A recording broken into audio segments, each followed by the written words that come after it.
Hello friend, स्वागत है आपका अपने चैनल आज क्लास में। जैसे आपको पता है कि हम सामाजिक विज्ञान का क्वेश्चन बैंक बता रहे हैं और 2011 से लेके 2021 तक जितना भी परीक्षा हुआ है और उसमें सामाजिक विज्ञान से जितना भी ऑब्जेक्टिव प्रश्न पूछा गया है वो सभी हम आपको बता रहे हैं। लगभग 500 ऑब्जेक्टिव प्रश्न बताएंगे, जिसमें पार्ट 1 में हम 1 से लेके 50 तक हम ऑब्जेक्टिव प्रश्न बता चुके हैं और ये वीडियो का पार्ट 2 है, तो इसमें भी 50 ऑब्जेक्टिव प्रश्न हम आपको बताएंगे।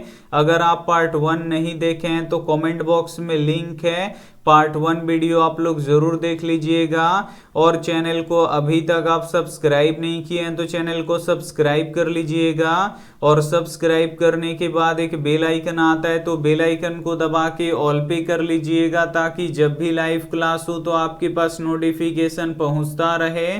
तो आइए शुरू करते हैं पहले नंबर प्रश्न से।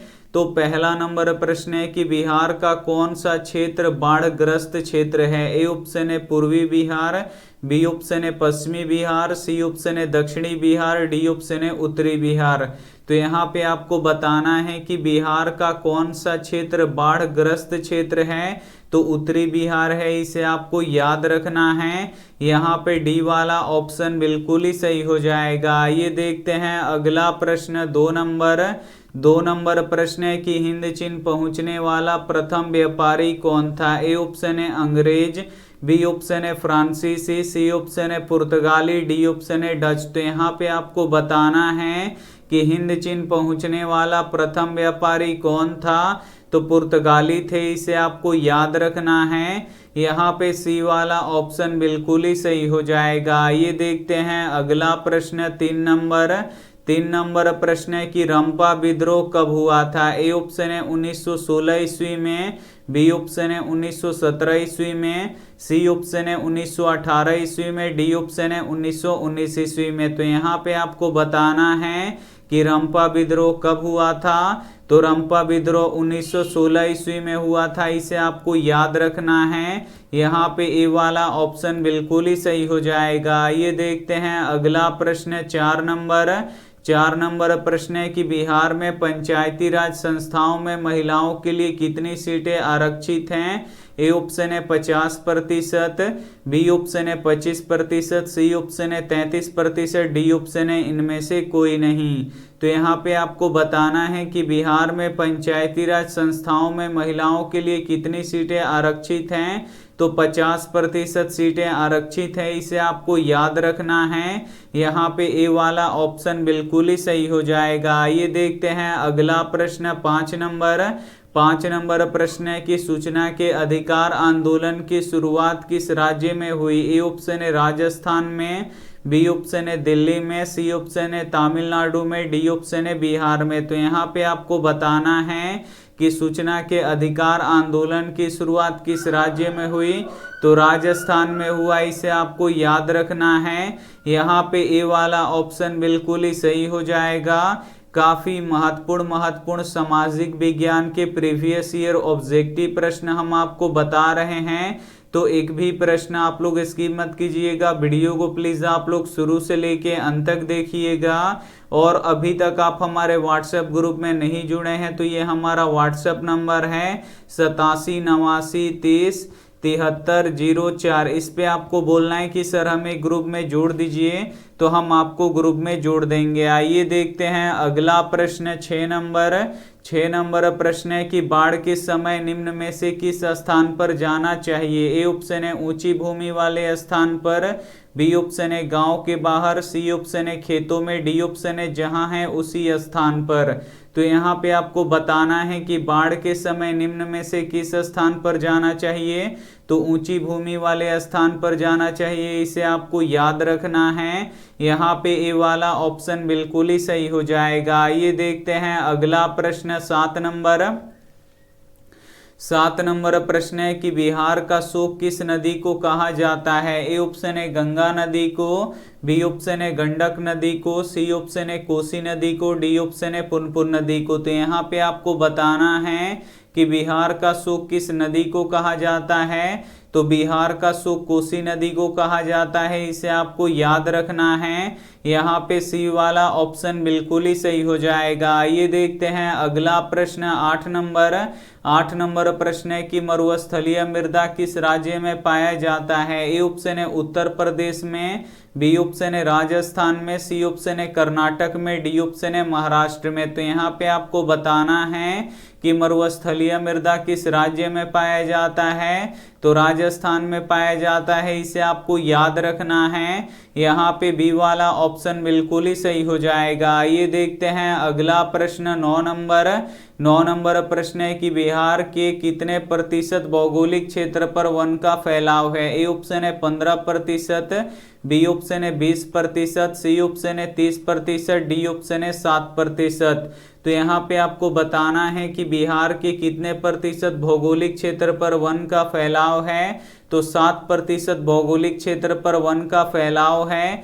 यहाँ पे डी वाला ऑप्शन बिल्कुल ही सही हो जाएगा। आइए देखते हैं अगला प्रश्न 10 नंबर प्रश्न है कि निम्न में से कौन बीमारू राज्य नहीं है। ए ऑप्शन है बिहार, बी ऑप्शन है राजस्थान, सी ऑप्शन है उड़ीसा, डी ऑप्शन है मध्य प्रदेश। तो यहाँ पे आपको बताना है कि निम्न में से कौन बीमारू राज्य नहीं है, तो इसमें से राजस्थान जो है ये बीमारू राज्य नहीं है। यहाँ पे बी वाला ऑप्शन बिल्कुल ही सही हो जाएगा। और बिहार, उड़ीसा और मध्य प्रदेश ये तीनों बीमारू राज्य हैं, तो ये भी साथ में आपको याद रखना है। आइए देखते हैं अगला प्रश्न 11 नंबर प्रश्न है कि वाणिज्य बैंकों का राष्ट्रीयकरण कब हुआ था। ए ऑप्शन है 1966 ईस्वी में, बी ऑप्शन है 1969 ईस्वी में, सी ऑप्शन है 1980 ईस्वी में, डी ऑप्शन है 1975 ईस्वी में। तो यहाँ पे आपको बताना है कि वाणिज्य बैंकों का राष्ट्रीयकरण कब हुआ था, तो 1969 ईस्वी में हुआ था, इसे आपको याद रखना है। यहाँ पे बी वाला ऑप्शन बिल्कुल ही सही हो जाएगा। आइए देखते हैं अगला प्रश्न 12 नंबर प्रश्न है कि रूस में कृषक दास प्रथा का अंत कब हुआ। ए ऑप्शन है 1861 में, बी ऑप्शन है 1862 में, सी ऑप्शन है 1860 में, डी ऑप्शन है 1870 में। तो यहाँ पे आपको बताना है कि रूस में कृषक दास प्रथा का अंत कब हुआ था, तो 1861 ईस्वी में हुआ था, इसे आपको याद रखना है। यहाँ पे ए वाला ऑप्शन बिल्कुल ही सही हो जाएगा। आइए देखते हैं अगला प्रश्न 13 नंबर प्रश्न है कि लंदन में अनिवार्य प्राथमिक शिक्षा कब लागू हुई। ए ऑप्शन है 1850 में, बी ऑप्शन है 1862 में, सी ऑप्शन है 1860 में, डी ऑप्शन है 1870 में। तो यहाँ पे आपको बताना है कि लंदन में अनिवार्य प्राथमिक शिक्षा कब लागू हुई, तो ये 1870 में लागू हुआ, इसे आपको याद रखना है। यहाँ पे डी वाला ऑप्शन बिल्कुल ही सही हो जाएगा। ये देखते हैं अगला प्रश्न 14 नंबर प्रश्न है कि काली मृदा का दूसरा नाम क्या है। ए ऑप्शन है बलुई मृदा, बी ऑप्शन है रेगुन मृदा, सी ऑप्शन है लाल मृदा, डी ऑप्शन है पर्वतीय मृदा। तो यहाँ पे आपको बताना है कि काली मृदा का दूसरा नाम क्या है, तो रेगुन मृदा है, इसे आपको याद रखना है। यहाँ पे बी वाला ऑप्शन बिल्कुल ही सही हो जाएगा। काफी महत्वपूर्ण प्रीवियस ईयर ऑब्जेक्टिव प्रश्न बताएंगे, तो एक भी प्रश्न आप लोग स्किप मत कीजिएगा। वीडियो को प्लीज आप लोग शुरू से लेके अंत तक देखिएगा, और वीडियो को अभी तक आप लाइक नहीं किए तो प्लीज आप लोग वीडियो को लाइक भी कर दीजिएगा। आइए देखते हैं अगला प्रश्न 15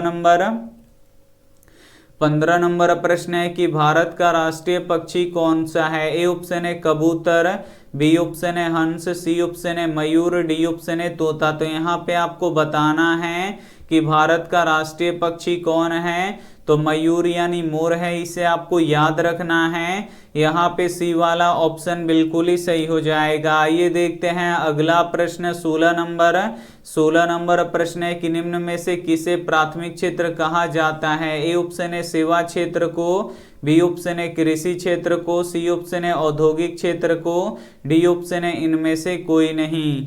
तो यहाँ पे आपको बताना है कि निम्न में से किसे प्राथमिक क्षेत्र कहा जाता है, तो कृषि क्षेत्र को प्राथमिक क्षेत्र कहा जाता है। यहाँ पे बी वाला ऑप्शन बिल्कुल ही सही हो जाएगा।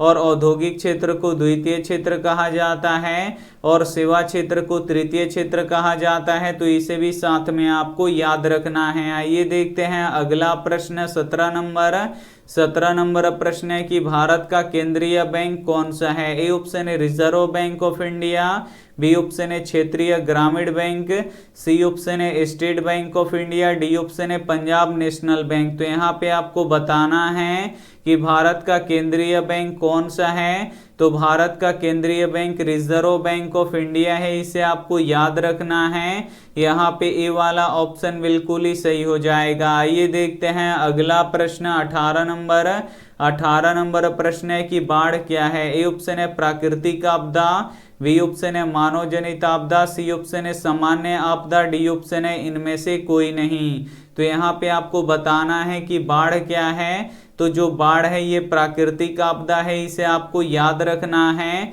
यहाँ पे ए वाला ऑप्शन बिल्कुल ही सही हो जाएगा। आइए देखते हैं अगला प्रश्न 19 नंबर प्रश्न है कि बाढ़ से सबसे अधिक हानि किसे होती है। ए ऑप्शन है फसलों को, बी ऑप्शन है पशुओं को, सी ऑप्शन है भवनों को, डी ऑप्शन है इनमें से कोई नहीं। यहाँ पे पूछा है कि बाढ़ से सबसे अधिक हानि किसे होता है। तो सबसे अधिक हानि फसलों को होता है, इसे आपको याद रखना है। फसल बर्बाद हो जाते हैं। यहाँ पे ए वाला ऑप्शन बिल्कुल ही सही हो जाएगा। आइए देखते हैं अगला प्रश्न 20 नंबर प्रश्न है कि निम्न में से कौन लोकतंत्र में रंग भेद के विरोधी नहीं है। ए ऑप्शन है Martin Luther King, B option है महात्मा गांधी, सी ऑप्शन है टॉम स्मिथ, डी ऑप्शन है जेड गुडी। तो यहाँ पे आपको बताना है कि निम्न में से कौन लोकतंत्र में रंग भेद के विरोधी नहीं है। तो जेड गुडी नहीं है, इसे आपको याद रखना है। यहाँ पे डी वाला ऑप्शन बिल्कुल ही सही हो जाएगा। आइए देखते हैं अगला प्रश्न 21 नंबर प्रश्न है कि बिहार में संपूर्ण क्रांति का नेतृत्व निम्न में से किसने किया। ए ऑप्शन है मोरारजी देसाई ने, बी ऑप्शन है नीतीश कुमार ने, सी ऑप्शन है इंदिरा गांधी ने, डी ऑप्शन है जयप्रकाश नारायण ने। तो यहाँ पे आपको बताना है कि बिहार में संपूर्ण क्रांति का नेतृत्व किसने किया। तो जयप्रकाश नारायण जी ने किया, इसे आपको याद रखना है। यहाँ पे डी वाला ऑप्शन बिल्कुल ही सही हो जाएगा। आइए देखते हैं अगला प्रश्न 22 नंबर प्रश्न है कि रक्त एवं लौह की नीति का अवलंबन किसने किया। ए ऑप्शन है मेजनी ने, बी ऑप्शन है हिटलर ने, सी ऑप्शन है बिस्मार्क ने, डी ऑप्शन है विलियम ने। तो यहाँ पे आपको बताना है कि रक्त एवं लौह नीति का अवलंबन किसने किया। तो बिस्मार्क ने किया, इसे आपको याद रखना है। यहाँ पे सी वाला ऑप्शन बिल्कुल ही सही हो जाएगा। आइए देखते हैं अगला प्रश्न 23 नंबर प्रश्न है कि स्पिनिंग जेनी का आविष्कार कब हुआ। ए ऑप्शन है 1967 में, बी ऑप्शन है 1764 में, सी ऑप्शन है 1773 में, डी ऑप्शन है 1775 में। तो यहाँ पे आपको बताना है कि स्पिनिंग जेनी का आविष्कार कब हुआ। तो 1764 में हुआ, इसे आपको याद रखना है। यहाँ पे बी वाला ऑप्शन बिल्कुल ही सही हो जाएगा। ये देखते हैं अगला प्रश्न 24 नंबर प्रश्न है कि सीमेंट उद्योग का सबसे प्रमुख कच्चा माल क्या है। ए ऑप्शन है चूना पत्थर, बी ऑप्शन है बॉक्साइड, सी ऑप्शन है ग्रेनाइट, डी ऑप्शन है लौह अयस्क। तो यहाँ पे आपको बताना है कि सीमेंट उद्योग का सबसे प्रमुख कच्चा माल क्या है। तो चूना पत्थर है, इसे आपको याद रखना है। यहाँ पे ए वाला ऑप्शन बिल्कुल ही सही हो जाएगा। आइए देखते हैं अगला प्रश्न 25 नंबर प्रश्न है कि भारत में हुए 1977 के आम चुनाव में किस पार्टी को बहुमत मिली। ए ऑप्शन है कांग्रेस पार्टी को, बी ऑप्शन है जनता पार्टी को, सी ऑप्शन है कम्युनिस्ट पार्टी को, डी ऑप्शन है इनमें से कोई नहीं। तो यहाँ पे आपको बताना है कि भारत में हुए 1977 के आम चुनाव में किस पार्टी को बहुमत मिली। तो जनता पार्टी को बहुमत मिली, इसे आपको याद रखना है। यहाँ पे बी वाला ऑप्शन बिल्कुल ही सही हो जाएगा। ये देखते हैं अगला प्रश्न 26 नंबर प्रश्न है कि क्षेत्रवाद की भावना का एक कुपरिमाण है। ए ऑप्शन है अपने क्षेत्र से लगाव, बी ऑप्शन है राष्ट्रहित, सी ऑप्शन है राष्ट्रीय एकता, डी ऑप्शन है अलगाववाद। तो यहाँ पे आपको बताना है कि क्षेत्रवाद की भावना का एक कुपरिमाण है, तो क्षेत्रवाद की भावना का एक कुपरिमाण अलगाववाद है, इसे आपको याद रखना है। यहाँ पे डी वाला ऑप्शन बिल्कुल ही सही हो जाएगा। आइए देखते हैं अगला प्रश्न 27 नंबर। 27 नंबर प्रश्न है कि जिस देश का राष्ट्रीय आय अधिक होती है वह देश क्या कहलाता है। ए ऑप्शन है अविकसित, बी ऑप्शन है विकसित, सी ऑप्शन है अर्धविकसित, डी ऑप्शन है इनमें से कोई नहीं। तो यहाँ पे आपको बताना है कि जिस देश का राष्ट्रीय आय अधिक होती है वह देश क्या कहलाता है, तो वह देश विकसित देश कहलाता है, इसे आपको याद रखना है। यहाँ पे बी वाला ऑप्शन बिल्कुल ही सही हो जाएगा। आइए देखते हैं अगला प्रश्न 28 नंबर। 28 नंबर प्रश्न है कि प्रत्यक्ष कर के अंतर्गत निम्न में से किसे सम्मिलित किया जाता है। ए ऑप्शन है आय कर को, बी ऑप्शन है उत्पादन कर को, सी ऑप्शन है बिक्री कर को, डी ऑप्शन है इनमें से कोई नहीं। तो यहाँ पे आपको बताना है कि प्रत्यक्ष कर के अंतर्गत निम्न में से किसे सम्मिलित किया जाता है, तो आय कर को सम्मिलित किया जाता है। यहाँ पे ए वाला ऑप्शन बिल्कुल ही सही हो जाएगा। आइए देखते हैं अगला प्रश्न 29 नंबर। 29 नंबर प्रश्न है कि निम्न में से कौन प्राकृतिक आपदा नहीं है। ए ऑप्शन है सुनामी, बी ऑप्शन है बाढ़, सी ऑप्शन है भूकंप, डी ऑप्शन है आतंकवाद। तो यहाँ पे आपको बताना है कि निम्न में से कौन प्राकृतिक आपदा नहीं है। तो जो सुनामी है ये प्राकृतिक आपदा है, बाढ़ भी प्राकृतिक आपदा है, भूकंप भी प्राकृतिक आपदा है, लेकिन जो आतंकवाद है ये मानवकृत आपदा है, ये प्राकृतिक आपदा नहीं है। तो यहाँ पे डी वाला ऑप्शन बिल्कुल ही सही हो जाएगा। आइए देखते हैं अगला प्रश्न 30 नंबर। 30 नंबर प्रश्न है कि सूखा किस प्रकार की आपदा है। ए ऑप्शन है प्राकृतिक आपदा, बी ऑप्शन है मानव जनित आपदा, सी ऑप्शन है सामान्य आपदा, डी ऑप्शन है इनमें से कोई नहीं। तो यहाँ पे आपको बताना है कि सूखा किस प्रकार की आपदा है। तो जो सूखा है ये प्राकृतिक आपदा है। यहाँ पे ए वाला ऑप्शन बिल्कुल ही सही हो जाएगा। आइए देखते हैं अगला प्रश्न 31 नंबर। 31 नंबर प्रश्न है कि बोल्शेविक क्रांति कब हुई। ए ऑप्शन है फरवरी 1917 में, बी ऑप्शन है नवंबर 1917 में, सी ऑप्शन है अप्रैल 1917 में, डी ऑप्शन है जुलाई 1917 में। तो यहाँ पे आपको बताना है कि बोल्शेविक क्रांति कब हुई। तो बोल्शेविक क्रांति नवंबर 1917 में हुई, इसे आपको याद रखना है। यहाँ पे बी वाला ऑप्शन बिल्कुल ही सही हो जाएगा। आइए देखते हैं अगला प्रश्न 32 नंबर। 32 नंबर प्रश्न है कि असहयोग आंदोलन का प्रस्ताव कांग्रेस के किस अधिवेशन में पारित हुआ। ए ऑप्शन है सितंबर 1920 कलकत्ता अधिवेशन, बी ऑप्शन है अक्टूबर 1920 अहमदाबाद अधिवेशन, सी ऑप्शन है नवंबर 1920 फैजपुर अधिवेशन, डी ऑप्शन है दिसंबर 1920 नागपुर अधिवेशन। तो यहाँ पे आपको बताना है कि असहयोग आंदोलन का प्रस्ताव कांग्रेस के किस वार्षिक अधिवेशन में पारित हुआ।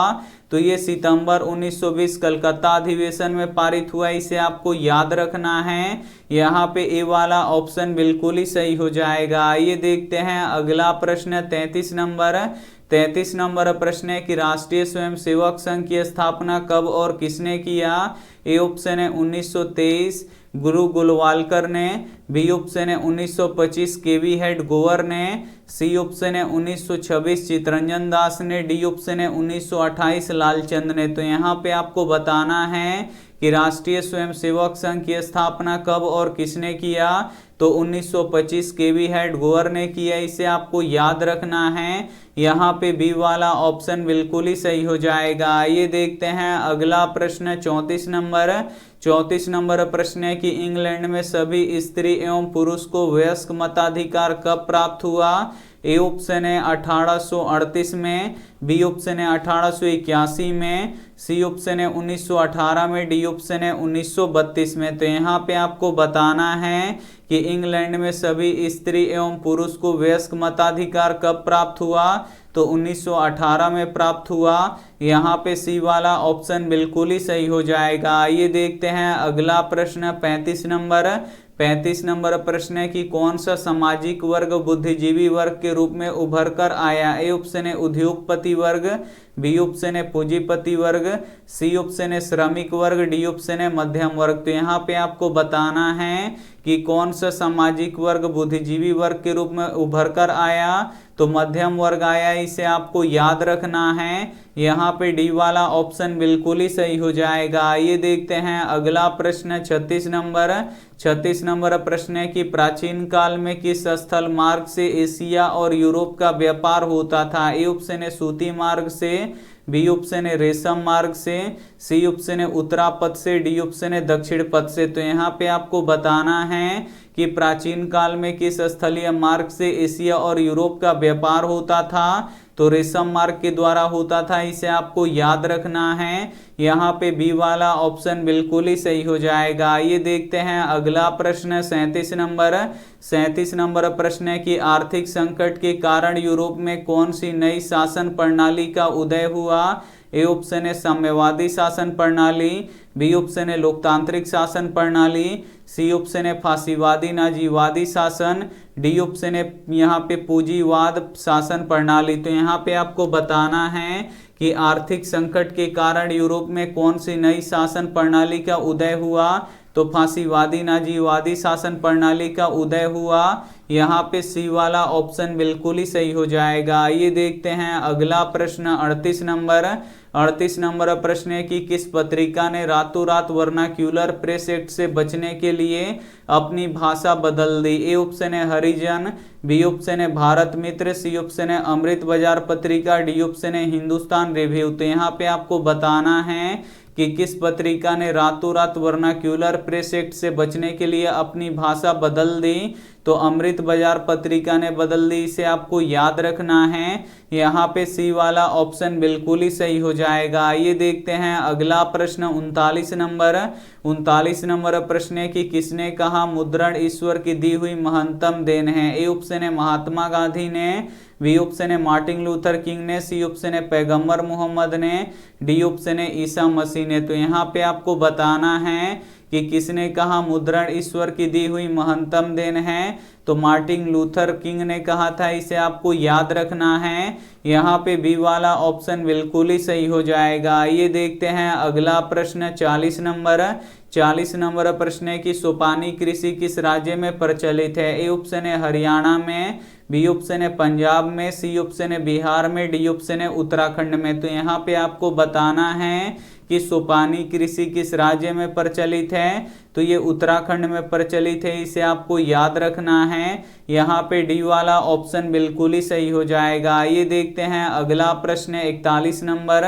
41 नंबर प्रश्न है कि प्राणियों के शरीर में कितना प्रतिशत जल की मात्रा निहित होती है। ए ऑप्शन है 55%, बी ऑप्शन है 60%, सी ऑप्शन है 65%, डी ऑप्शन है 70%। तो यहाँ पे आपको बताना है कि प्राणियों के शरीर में कितना प्रतिशत जल की मात्रा निहित होती है, तो 65% जल की मात्रा निहित होती है, इसे आपको याद रखना है। यहाँ पे सी वाला ऑप्शन बिल्कुल ही सही हो जाएगा। ये देखते हैं अगला प्रश्न 42 नंबर। 42 नंबर प्रश्न है कि वन संरक्षण एवं वन प्रबंधन की दृष्टिकोण से वनों को कितने वर्गों में बांटा गया है। ए ऑप्शन है 4 वर्गों में, बी ऑप्शन है 3 वर्गों में, सी ऑप्शन है 5 वर्गों में, डी ऑप्शन है इनमें से कोई नहीं। तो यहाँ पे आपको बताना है कि वन संरक्षण एवं वन प्रबंधन के दृष्टिकोण से वन को कितने भागों में बांटा गया है, तो 3 वर्गों में बांटा गया है। यहाँ पे बी वाला ऑप्शन बिल्कुल ही सही हो जाएगा। ये देखते हैं अगला प्रश्न 43 नंबर। 43 नंबर प्रश्न है कि 1 टन इस्पात बनाने में कितने मैग्नीज की उपयोग होता है। ए ऑप्शन है 5 kg, बी ऑप्शन है 10 किलोग्राम, सी ऑप्शन है 15 किलोग्राम, डी ऑप्शन है 20 किलोग्राम। तो यहाँ पे आपको बताना है कि 1 टन इस्पात बनाने में कितने मैग्नीज का उपयोग होता है, तो 10 किलोग्राम यानी 10 किलोग्राम यानी 10 kg इस्पात का यहाँ पे मैग्नीज का उपयोग किया जाता है। यहाँ पे बी वाला ऑप्शन बिल्कुल ही सही हो जाएगा। ये देखते हैं अगला प्रश्न 44 नंबर। 44 नंबर प्रश्न है कि कोयले का सर्वोत्तम प्रकार कौन सा है। ए ऑप्शन है एंथ्रोसाइड, बी ऑप्शन है पीट, सी ऑप्शन है लिग्नाइट, डी ऑप्शन है बिटुमिनस। तो यहाँ पे आपको बताना है कि कोयले का सर्वोत्तम प्रकार कौन सा है, तो एंथ्रोसाइड है, इसे आपको याद रखना है। यहाँ पे ए वाला ऑप्शन बिल्कुल ही सही हो जाएगा। और सबसे खराब पीट कोयला होता है, तो ये भी साथ में आपको याद रखना है। आइए देखते हैं अगला प्रश्न 45 नंबर। 45 नंबर प्रश्न है कि इनमें से कौन उपभोक्ता उद्योग है। ए ऑप्शन है पेट्रो रसायन, बी ऑप्शन है लौह इस्पात, सी ऑप्शन है चीनी उद्योग, डी ऑप्शन है चित्ररंजन। तो यहाँ पे आपको बताना है कि इनमें से कौन सा उपभोक्ता उद्योग है। तो यहाँ पे देखिए जो चीनी उद्योग है ये उपभोक्ता उद्योग है। यहाँ पे सी वाला ऑप्शन बिल्कुल ही सही हो जाएगा। आइए देखते हैं अगला प्रश्न 46 नंबर। 46 नंबर प्रश्न है कि सांप्रदायिक राजनीति किस पर आधारित है। ए ऑप्शन है धर्म पर, बी ऑप्शन है विकास पर, सी ऑप्शन है दोनों पर, डी ऑप्शन है इनमें से कोई नहीं। तो यहाँ पे आपको बताना है कि सांप्रदायिक राजनीति किस पर आधारित है। तो जो सांप्रदायिक राजनीति होती है ये धर्म पर आधारित होती है। यहाँ पे ए वाला ऑप्शन बिल्कुल ही सही हो जाएगा। आइए देखते हैं अगला प्रश्न 47 नंबर। 47 नंबर प्रश्न है कि संघ सरकार का उदाहरण है। ए ऑप्शन है अमेरिका, बी ऑप्शन है चीन, सी ऑप्शन है ग्रेट ब्रिटेन, डी ऑप्शन है इनमें से कोई नहीं। तो यहाँ पे आपको बताना है कि संघ सरकार का उदाहरण है। तो संघ सरकार का उदाहरण अमेरिका है, इसे आपको याद रखना है। यहाँ पे ए वाला ऑप्शन बिल्कुल ही सही हो जाएगा। आइए देखते हैं अगला प्रश्न 48 नंबर।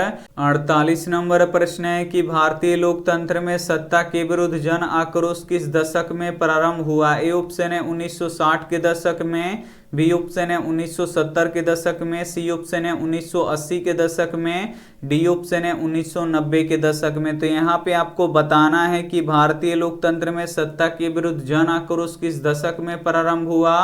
तो 1970 के दशक में प्रारंभ हुआ, इसे आपको याद रखना है। यहाँ पे बी वाला ऑप्शन बिल्कुल ही सही हो जाएगा। आइए देखते हैं अगला प्रश्न 49 नंबर। 49 नंबर प्रश्न है कि चिपको आंदोलन निम्न में से किससे संबंधित है। ए ऑप्शन है पेड़ बचाने से, बी ऑप्शन है आर्थिक शोषण से मुक्ति से, सी ऑप्शन है शराबखोरी से, डी ऑप्शन है कांग्रेस पार्टी के विरोध से। तो यहाँ पे आपको बताना है कि चिपको आंदोलन निम्न में से किससे संबंधित है। तो ये पेड़ बचाने से संबंधित है, इसे आपको याद रखना है। यहाँ पे ए वाला ऑप्शन बिल्कुल ही सही हो जाएगा। ये देखते हैं अंतिम प्रश्न 50 नंबर। 50 नंबर प्रश्न है कि ताड़ी विरोधी आंदोलन निम्न में से किस प्रांत में से शुरू किया गया। ए ऑप्शन है बिहार से, बी ऑप्शन है उत्तर प्रदेश से, सी ऑप्शन है आंध्र प्रदेश से, डी ऑप्शन है तमिलनाडु से। तो यहाँ पे आपको बताना है कि ताड़ी विरोधी आंदोलन निम्न में से किस प्रांत से शुरू किया गया। तो आंध्र प्रदेश से शुरू किया गया। यहाँ पे सी वाला ऑप्शन बिल्कुल ही सही हो जाएगा। यहाँ पे 50 काफी महत्वपूर्ण प्रीवियस ईयर ऑब्जेक्टिव प्रश्न हम आपको बता चुके हैं और ये वीडियो का पार्ट 2 था और वीडियो के पार्ट 1 में भी 50 ऑब्जेक्टिव प्रश्न हम आपको पढ़ा चुके हैं। अगर पार्ट 1 वीडियो आप लोग नहीं देखे हैं तो कमेंट बॉक्स में लिंक है, वहां से आप लोग देख लीजिएगा। और टोटल हम यहाँ पे 500 ऑब्जेक्टिव प्रश्न करवाने वाले हैं प्रीवियस ईयर। तो यहाँ पे 50-50-100 ऑब्जेक्टिव प्रश्न करवा चुके हैं और 400 ऑब्जेक्टिव प्रश्न हम करवाएंगे। तो अगर आपको प्रीवियस ईयर ऑब्जेक्टिव प्रश्न पढ़ना है तो रोज रात 8 बजे आपको हमसे जुड़ना पड़ेगा। 8 बजे जुड़ के यहाँ पे आप लोग हमसे प्रीवियस ईयर ऑब्जेक्टिव प्रश्न पढ़ सकते हैं। और मेरे वेबसाइट पे थोड़ा सा काम चल रहा है तो अभी टेस्ट नहीं हो पा रहा है। जैसे ही वेबसाइट पे काम यहाँ पे हो जाता है तो वहाँ पे टेस्ट देना स्टार्ट हो जाएगा और जो भी पढ़ा रहे हैं उसका PDF वहाँ पे मिलना शुरू हो जाएगा। तो आप लोग थोड़ा सा वेट कीजिएगा। और ये रहा आपके लिए होमवर्क प्रश्न, इसका जवाब आपको कमेंट बॉक्स में देना है कि राजनीतिक दलों की न्यूज़ सर्वप्रथम किस देश में पड़ी। ए ऑप्शन है ग्रेट ब्रिटेन में, बी ऑप्शन है भारत में, सी ऑप्शन है फ्रांस में, डी ऑप्शन है अमेरिका में। तो जो भी ऑप्शन आपको सही लगे वो आप हमें कमेंट करके जरूर बताइएगा। और वीडियो को लाइक नहीं किए तो प्लीज़ आप लोग वीडियो को लाइक कीजिए, अपने दोस्तों के पास इस वीडियो को जरूर शेयर कीजिए। और चैनल को अभी तक आप सब्सक्राइब नहीं किए हैं तो चैनल को सब्सक्राइब कीजिए। Thank you for watching. मिलते हैं अगले वीडियो में, तब तक अपना ध्यान रखिए, मन लगा के पढ़ाई कीजिए। Take care and bye.